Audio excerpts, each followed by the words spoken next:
일본이 사실상 지소미아를 먼저 깨자고 얘기했습니다. 우리가 한국하고 지소미아를 계속할 이유가 뭐냐?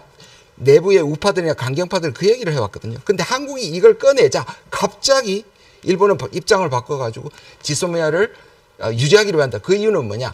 이거의 책임을 미국에게 한국에게 지우고 한미 관계를 이관하려는 또 다른 저는 술책이라고 생각을 합니다. 그래서 뭐가 중요한 저는 이 부분이 분명히 카드로 사용이 돼야 되고요.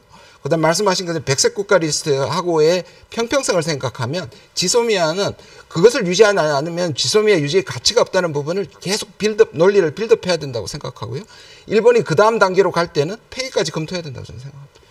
저는 등가성을 다르게 생각해요. 지금 지소미아에 대해서는 다 설명을 특히 우리 김 의원님께서 잘 설명해 주셨어요. 지소미아가 무슨 고급 정보를 일본하고 교환시키는 게 아니라 일본하고 정보를 교환하면 딴 나라한테 유출하지 말자는 게 핵심이고 우리 영공을 침범한 러시아하고도 우리가 지소미아를 하고 있는 거죠.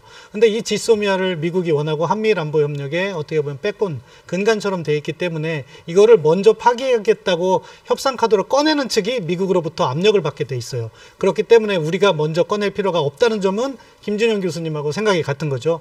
그런데 그것과 관련해서 접근하는 것은 자 보세요.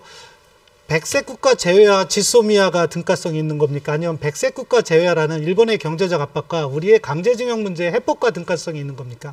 사실은 그 등가성은요. 우리가 이렇게 보면 강제징용 문제를 해법을 갖다가 제시하면서 일본이 제재를 하지 않고 다시 보통 관계를 회복하는 그런 관계로 가야 된다. 우리 헌법재판소의 판결은 정당하고 국내법적으로 지켜져야 되고 일본이 이것을 악용하는 건 나쁘지만 한일 청구권협정이라는 1965년에 조약이 있는 한 그 부분과 관련해서 우리 정부가 일측에 어느 정도 이걸 어떻게 풀을 것까에 대한 답은 줘야 되는 측면이 있는 거예요. 국내법적 측면과 달리 국제관계 측면에서. 그럼 그것으로서 일본의 경제 제재를 막고 이렇게 한미일 안보 협력 부분은 일본이 아마 우리가 그것을 깬다고 하면은요. 뭐 백색 국가 제외해서 우리가 만약에 깼다 그러면은 일본은 미국을 설득해서 한국을 고립시킬 겁니다. 그러면 지금과 같이 동북아 환경이 안 좋은 상황에서 동북아 환경이 아주 좋고 북한과의 평화 프로세스가 잘 진행되는 상황이면 우리가 한번 모험을 걸어봐도 되지만 그게 안 되는 상황에선 자칫하면 우리 스스로의 발목을 묶을 수 있다. 그래서 참 외교가 어려운 것 같습니다. 일본은 이미 과거의 역사 문제하고 이 군사정보 문제를 긴밀하게 연결해서 들어오는 징후가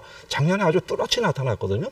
그러면서 이 협정은 또 유지하겠다. 이건 또 미국을 향한 메시지를 내놓고 있는데 이것이 일본이 갖고 있는 아주 다양한 얼굴, 굉장히 이중적인 모습이에요.